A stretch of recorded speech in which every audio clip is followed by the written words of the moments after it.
Miss Helen, Pathway Hub yet again with our division Fundo Hub, which looks at graduates and getting them abroad to study and further their education.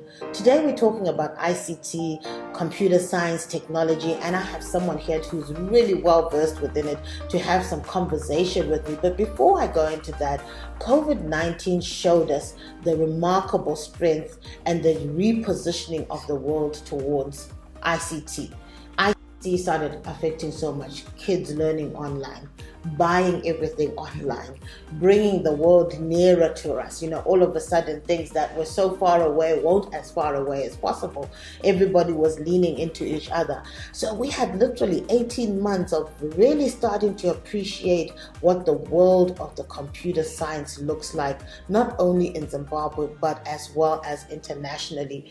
Today I'm speaking with Tapiwa Manjemu, who's a software engineer actually at ZB Bank. And I just wanted to find out, Tapiwa, tell me a little bit about this world. And I mean, you've studied at Midland State University and your first degree was in information systems. Why IT and where do you see the growth? I chose IT because, growing up, I discovered that the people that were making a difference in the world, all those billionaires, they are coming up from a tech background, and they once launched their application, they put it in the market, and people start appreciating. Because for us to be able to communicate, it's because of ICT. Yeah. So as we move towards, we progress, technology is ever changing. We now have the introduction of artificial intelligence, where we are now seeing people writing assignments using ChatGPT and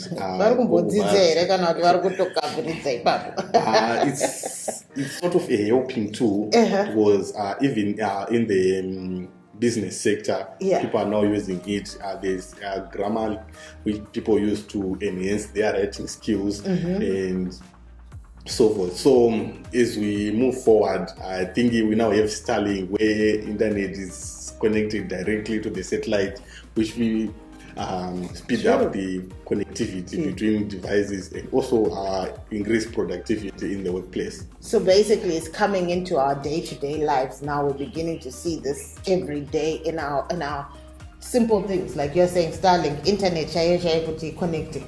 Does that make sense? And like you're saying, all these apps that we use, online buying apps, Alibaba, all of those things, even gaming, right? Yes. It's all because of ICT. And recently, I think in the upcoming era, iOS 18, there's this feature where if you don't have data, your phone can just connect directly to the satellite and you'll be able to send iMessages on iOS devices. Oh wow, that's some great improvement there. I never cease learning, and it's amazing. And I've been speaking to a lot of our young students in undergrad and saying, pursue the IT world. As he says, rightfully, it is ever evolving. It's not static.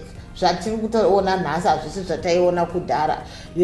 remember when the internet started and I worked for an organization and only the bosses had internet. And now everybody in the organization, is a prerequisite to have internet.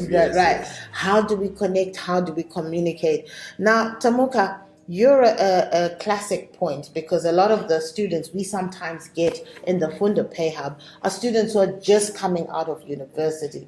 And in this case, you're someone who's actually been in the industry for this long, earning money. Company, itori bank redu, by the way, said be bank here, itori bank redu that to bank kanaro. Kazi waguto tarisira kubuda. Why? I can say at first, I think during my undergrad, I always admired how IT is being done outside of the region that I am, and we had no access to the other world, because the resources that we have here in Zimbabwe, I'm not saying they're bad, but our level of technology as compared to the level of technology in the United States, Australia, Canada, UK, we are two different worlds when it comes to technology. So I think for quite a long I've been trying to apply for principal software engineering roles and oversight reliability engineering roles to the companies like Google, Apple, Amazon, and I remember getting an interview with Google, but then my skills were not that much perfect. And then I realized that for me to be able to be competitive in this technological advanced world, I need to have a strong degree that is reputable in this world again. So I had no option than to further my education. I think I started thinking about going to universities here in Zimbabwe. I tried to apply to YIT for Masters in Data Science, but then later on I had to sit back and strategize and realize what exactly I would want to achieve, which job markets am I targeting, and how best can I position myself in those job markets. Good. So I had to think outside the box and look for other opportunities outside. Then I came across a friend who recommended me to Fundo Pathway Hub. Then I tried to contact you for several. I think I was the first person who was like, I text, then I was given information. Then I disappear. I come back and text because I was trying to work out. Yes. I guess it's always the thing, is this legitimate? Are we a scam? Yes. Are we running well? And I'm glad that we've been able to prove to you that as Pathway Hub and as Fundo, we do care about our students and getting them abroad. A quick question. America is a world of opportunity where IT is concerned. Was this also part of your thought process? Yes. Like I said earlier, that I've been trying to apply for jobs to companies that are in the United States, and their level of technology. And I remember in the interview, I was asked some of the questions that I never heard of, and the things that I never heard of. And then I had to come back and research, because I think I did about 7 rounds of interviews with Google, and I could see that there's this place called Silicon Valley, which is a tech hub of the United States of America. You find Apple, Amazon, Microsoft, and the other tech giants there. And we usually refer to them as FANG, Facebook, Apple, Amazon, Google, Microsoft, so forth. So, considering that America is the global leader in education as well as the global leader in technology, I had no option than to just focus on getting a degree from America, so that even if I decided to go to Ireland, there I'll still be competitive when it comes to. I think it's really good. Sometimes we have to step out of our comfort zones and go to markets and go to areas where we know that the technological advancements are at such an advanced level, and that will make such a difference to Zimbabweans. Well done for taking the step. I can imagine it's hard to leave a job to go back into the class when you're used to earning, and now you have to start again. But like you're saying, you've been putting a lot of work and a lot of effort into his trajectory of where does he want to be as a software engineer? Where does he want to be in the ICT world? And this could be something that you're looking at. Maybe you are sitting in a company and saying, I know I need to upscale my skills, but I'm a little bit afraid to do that. And how do I do that? How do I move myself? I guess you have to be as brave as Tamuka, big hunk standing there and saying, I will get onto it and I will do it.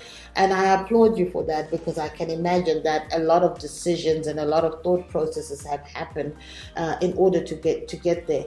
ICT is definitely where the world is going. We need more people, even in Zimbabwe. And I can tell Tamuka, without a shadow of a doubt, you will definitely find a job if you come back to Zimbabwe with that skill set, because there's so few people who have that skill set. It's interesting to say that he went into an interview, 7 rounds of an interview, and as it got harder, the more questions came, the more he just saw the gap increasing of his skill set and his knowledge. And this is what he's talking about going abroad. I know a lot of people work remote in various countries, for the Googles, for the Facebooks, for the Amazons, but it's not only about working remote, it's also about getting that skill set that they require you to have, and competing with other countries and other citizens from other nationals who do have this ICT technological advancement. So ICT, a great degree. Start even in undergrad. If you can't afford to go abroad,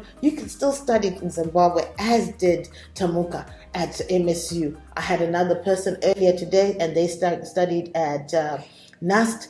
Arupe Jesuit University also has opportunities within the ICT world. So you can even start here and then come to us and we will take you through to your master's. Are you looking forward to going besides leaving your job and familiarity? I'm so excited. I think yesterday I had an interview with Sarah Driscoll, and I was asking a lot of questions, and I think she could tell that this person is really excited joining Quinnipiac. I really can't wait. Oh, that's good. We're excited. Sarah, who he speaks about, is one of our partner universities. And that's the other thing. We really give you an individual, personalized commitment to you. And I know she is looking forward to seeing a lot of Zimbabweans coming through to that university out in New York. Get in touch with us. We're starting to enroll for spring 2025. As Tamuka said, was a little bit in and out initially, but here he is now on his way. And it isn't a scam. We're not trying to get anything. Can I ask one last question? All the payments that we said you had to make, from your application fees, your acceptance fees, your visa fees, your civis, did we lie, or was this what you really looked for? I guess I could say everything was too good to be true. Why would they ask me to pay? Us in Zimbabwe, I was scared of payments. But then I made my deposit, and later on I received my I-20 from the university. I also made a payment directly to the United States for paying for a service fee, and everything was done in a proper way, and I could see the way the money is going and the outcome of the payment that I was doing, and everything worked out. Yes, I asked that because so many times people say to us, well, do I have to pay an application fee? Do I need a GRE? Yes, you do on some of the universities for some of the programs that you do. They will ask for a GRE. Do I need to pay for an acceptance fee? Yes, to say to the university, I am keen, I am coming to you. And that allows Sarah to start engaging you because she knows for a fact you're invested equally in the schools. Were you able to get a scholarship? Yes, I was awarded a scholarship from Quinnipiac University, and wow. I wasn't expecting even to the extent that I asked my consultant, is this offer truly mine? Because I never thought that they would grant me a scholarship.